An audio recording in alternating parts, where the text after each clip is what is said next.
I want to thank everybody who came out in Albuquerque and people who came out in Tucson, Arizona, and fucking Dean Del Rey. Jesus Christ, he's been fucking murdering in front of me. That's awesome. Yeah, like people is like an audible, like no, when his fucking set's over. It's annoying.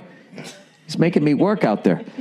Good job, Dean. He's crushing it. Dean's the best. And I will be with Dean next Sunday night out in Santa fucking Barbara. I want to go. I want to go and go out and spend the money that you're earning and go look at stuff. Fuck you. Fuck go to Santa you. Barbara. It has nothing to do What do you want to do in Santa Barbara? I want to go and hang out and see Santa Barbara. And how much does that cost? Okay with you? It doesn't cost anything for me to like see things. Yeah, because I'm paying for it. Paying for what exactly? The trip to Santa Barbara. You are working in Santa Barbara, and I'm tagging along with you. Like, what is the problem? You just don't what? You don't want me to cramp your style? What are you and Dean gonna go do? Like skipping through the vineyards together? We're gonna go to a fucking brothel. What do you think we're gonna do? Well, yeah, you're gonna be there, being like, "Oh, I hope you wear a condom." I don't need that shit. Listen, if you're gonna try to, with that fucking second grade manipulation, to try to turn the conversation into that goddamn direction, I'm just gonna steer into it. Nia. Why wouldn't I be able to come to Santa Barbara? It's a beautiful place. I haven't been there in years. Like, what is the problem? I'll tell you what the problem is. Because fuck you. Because fuck me, why? Because you only support me when I go to fun places. Oh, You're never there when I need you. When I go to Sacramento, you never want to tag along. I would potentially go to Sacramento. I mean, it is the capital. Of what? California. I'm not that high, okay? Why would I go to a not fun city? Like, why would I do that? Why would I need you to come along to a fun city? I'm already having fun. You love when I come on the road with you. That's why I traveled so much with you before. So yeah, these are things I say to keep the relationship going. You're fronting on your podcast like you don't enjoy me being there with you when you're on the road. I'm always lonely in the road. Oh, I miss you. Oh, I miss the baby. You're like, you're sitting here acting like you're so tough and you're so in control and you're just like the man of the family. Wait a minute. You love when I'm there with you on the road, so knock it off. Time out. Yes. You're talking a lot of shit. Yeah, I didn't get lonely on the road like this until I had a daughter. Oh my God. Are you serious? Yeah, when I did a 3-week fucking run. Are you suggesting that you were not lonely on the road before we had a daughter? Are you saying that for the most part, yeah. Are you saying you didn't miss me when you were on the road? For the most part, yeah. You are so so then who are you lying to? You. You, so you feel better. That's completely untrue. Yeah. Have you ever seen what I do on the road? I go to Steams. I go to games. I'm hanging out with my friends. I'm riding on a bus. It's fucking tremendous. Mm-hmm. The whole game thing is you got to make your wife feel like you're not having a good time out there or she's going to get upset. Are you serious? A lot of the times, yeah. Oh my God. No, but now that I have a kid, it's different. So you never missed me when you were on the road? All those nights that you called me and said you were lonely and you wished I was here and you saw something funny and you're sending me pictures. A lot of those times. You're sending me pictures all day and text messages all day. Like, I miss you. Check this out. Isn't this funny? Blah, blah, blah, blah. And like that was all bullshit. Lot of those times. That was all bullshit. A lot of the times it's bullshit. I've been with you almost 15 years. That's all been bullshit? Not all, but a lot of it is bullshit. I don't believe you. That's how you do the road as a guy. I don't believe you. I will never trust you again if this is true. Nia, you got to say, I'm going to Milwaukee. I'm seeing the Henry Winkler statue. Who? I'm going, Fonzie. I'm going to the fucking, the Harley Davidson Museum. Wait. They have a statue of him? Why? What did he do? Because Happy Days was filmed in front of a live audience, studio audience there. But it's not like it's Rocky. Do they really have a statue of him? Yeah. Seemed like a waste of a statue. Why?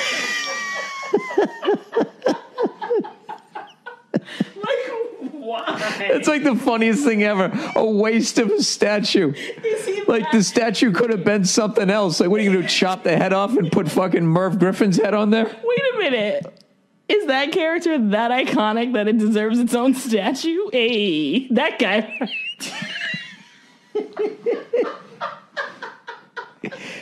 That's why I love Milwaukee. That's why I love Milwaukee. That's why I love Milwaukee. Because it's a city, but it's small town.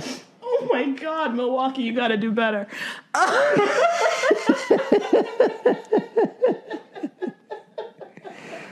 Oh, Nia, so mean. That's one of my favorite fucking cities. I love Milwaukee. You know what, Milwaukee? You're okay with me. All right? Nia, this is the deal. Of course I miss you on the road. I love you. I love our daughter. But there's times where I'm really having a good fucking time out there. Yes, I know. So you have to text, hey, honey, I'm thinking about you. I'm not thinking about you. I'm watching SEC football. I sometimes forget I'm married when I'm at those games. Okay, I get it. You don't have to keep No, because you went so hard the other way, going like, oh, I missed you. Like I was some fucking pansy. It wasn't painting you out like a pansy. Yeah, you were. Like you love me and you miss me. No, I get it. So it's self-serving. Obviously, you're having fun on the road. Like you and text me pictures of you and Paul Verzi and Joe Bartnick, like arms length, skipping into an arena of some sort. Like, so I get it. I understand. That's our tradition. We always skip in. 3 abreast. Yeah, I fucking rent a helicopter. I fly myself to Vegas. It's a good time. It's a good goddamn time. All right, this podcast is way too fucking long. It's an hour and a half long, all right?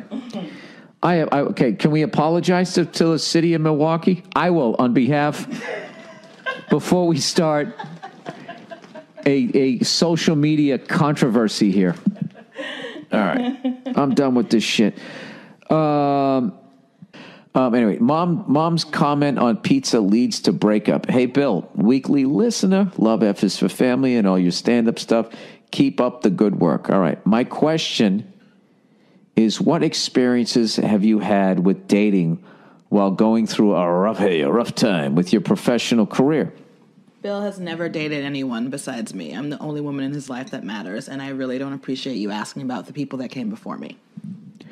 I got to tell you something. I dated a lot of great women. A lot of hotties that were absolute animals in the rack.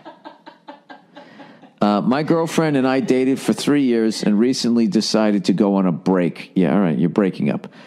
We met in law school, both graduated with good grades, and each passed the bar exam. The big difference between us is that she got a job right after graduation with a high salary, insane benefits, and located in a wealthy suburb. This was largely due to a family connection, which she openly admits. Yeah, good for her. Use your connection. Meanwhile, I hoped to get hired by a firm I worked at during my final year of law school, but was told at the last minute that none of the interns would be hired. You fucking cunts. Oh, my God, after you sat there going through their card catalog or whatever the fuck it is you guys do. As a result, I've been living with my parents for the past 3 months, making money teaching tennis lessons while sending resumes and traveling for interviews all over the state. The decision for a break came when my girlfriend was visiting me at my parents' house. She and I went out for pizza and came back with some leftovers. My girlfriend put the pizza in the fridge, but my mom, who has a heavy Russian accent, told her that putting the pizza in the fridge destroys the flavor.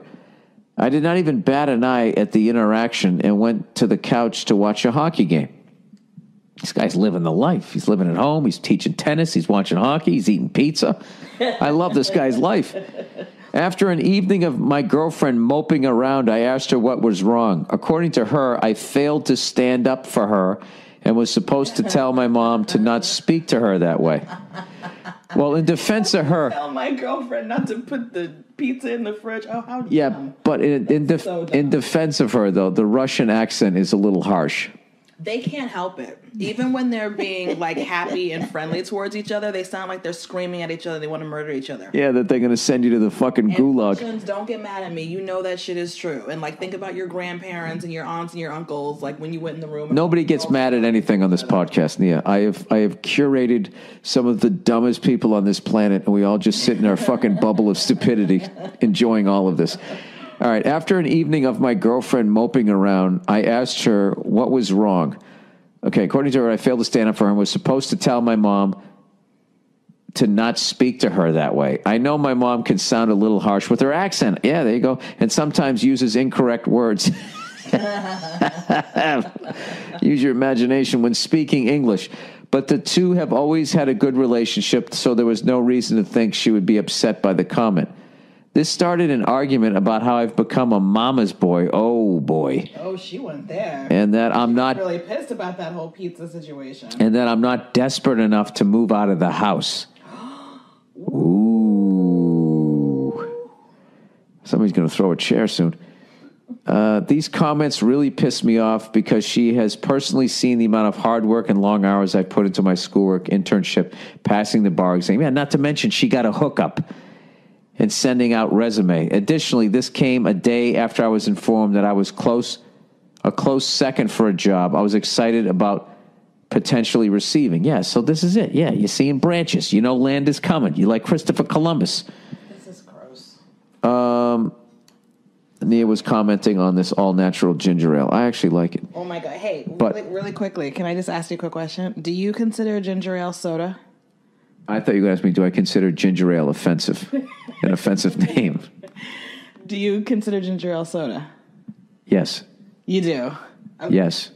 Yeah. People that follow me on Twitter will know what I'm talking about. I did a poll on Twitter because I realized that I don't consider ginger ale soda.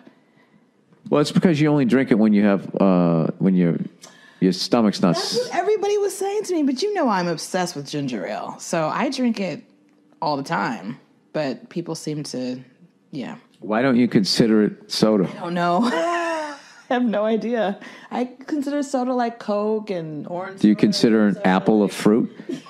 No, why not? I don't know. I know, it's super obvious, but I just never made the connection that it would be soda. If you said that on a first date, there would be no second date. I'd be like, this is the fucking bimbo. Jesus, I thought I was dumb. Though? You would think I was a bimbo, though? Yeah. That's okay, I can live that reminds me of that. I told that story in the podcast, that girl one time. Like, hey, you want to go out? You want to go grab some sushi or something? Some night? Oh, my God, I love sushi. But one time I ate it every day for like a month.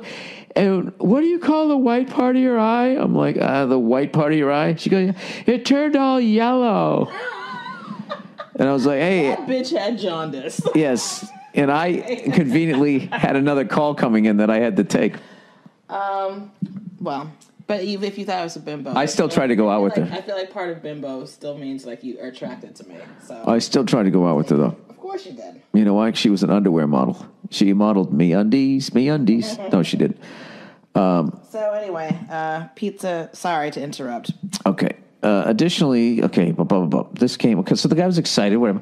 I suspect the real situation is my girlfriend has an image of who her partner is and saw potential in me meeting that image someday. But right now, I'm not living up to that image. It's like she's an NFL GM and I am the potential franchise quarterback who still needs to work on his arm strength before becoming the starter. In her eyes, I'm boozing it up like Johnny Football instead of hitting the gym. I got to tell you something, dude. I'd let this girl go. And I have to say something, too. Do not fall in love with potential. It is a trap. No. She's fallen. That's what I'm saying. For her to like fall in love with his potential it's not a good idea. So it's really about, that's the end of the question? Yeah, he kind of knocked it off there. You know, I got to be honest with you. I actually thought this guy was going to do better with the question. Yeah. I believed in his potential for this question more. Yeah, and it ended up going nowhere. Yeah. Your girl, I think your girl... Couch. Yeah, oh. I was going to say, I think your girlfriend made a point here. Yeah, so clearly it's not about the pizza.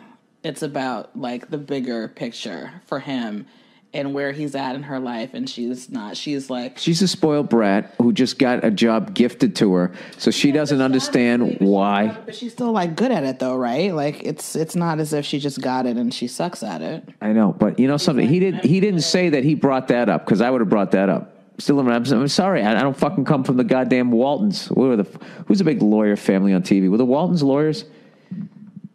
Cliff Huxtable was a lawyer. Did you ever watch The Waltons? No, sorry. Claire Huxtable was the lawyer. The Waltons was the Cosby Show for white people. What is the Waltons? It's just a bunch of fucking rednecks living in an old farmhouse. There's like 90 of them. They all have fucking overalls. Sounds terrible.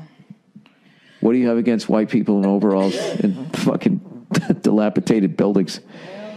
Good night, John Boy. That's that show? Yeah. Good night, whoever. Good night, so-and-so. Yeah, good night, Mary Sue. All right, Bob and Joe. Good night, John Boy. John Boy. Who's John Boy? John Boy was like the fucking oldest dude on. He was like a man. He was like a young man. But he was a boy. John Boy. Is his dad John too? And he's John Man? He's John Man. He's John Boy. We're not answering this guy's question. What is the question? There is no question, but I think he just wants me to comment on the situation. I have no idea, but I would just say that You should be like, bitch, why don't you support me when I'm down? How about you? How about your potential to be a loving and supportive spouse? Like, why are you kicking me when I'm down? Like, don't you think that I'm trying to make it happen? Don't you think I want to impress you? Don't you think I want to be like, you know, the man that, like, you know, is everything that you've ever dreamed of? I'm having a hard time right now. Like, you know. So why have that fucking 4-hour debate when you can just break up with somebody? I see too many red flags here. Too many fucking red flags. First of all, they're both lawyers. Okay, they can just argue it out all night long since they love to argue. They're going to be competitive. They're in the same fucking field. Then and then she gets fucking pregnant. And in the darkness of the night, a flicker starts to glow. A beacon in the shadows, a light that starts to flow, illuminating pathways where once there was despair. In the depths of obscurity, hope begins to flare. Like a flame in the wind, I ignite from within, casting rays of brilliance, banishing the din. With each step I take, I brighten up the way. In the realm of shadows, I become the day.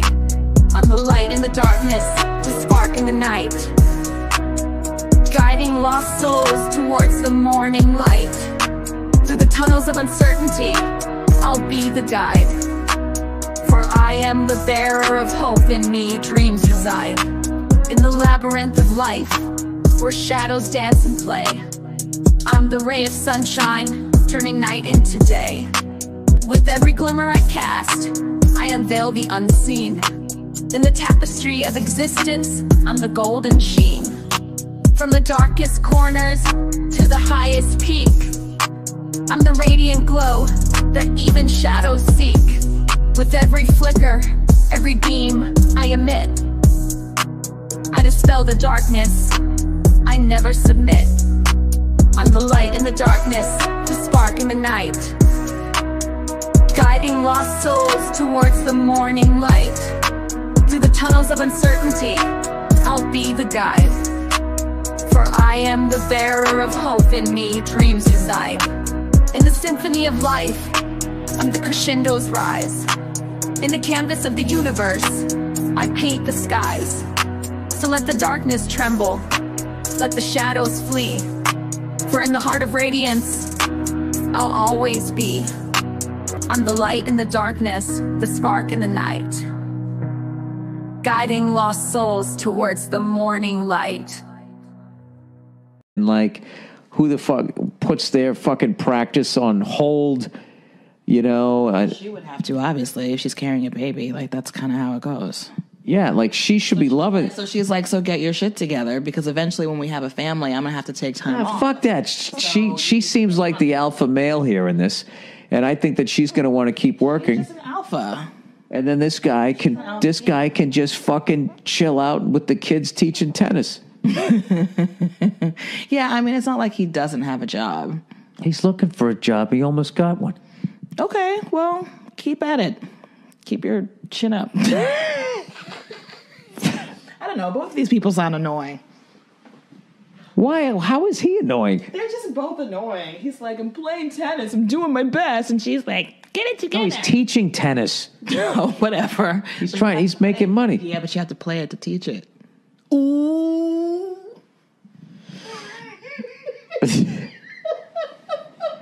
You're like killing in your own head right now. I don't know what's going on with you. You find yourself very amusing. All right.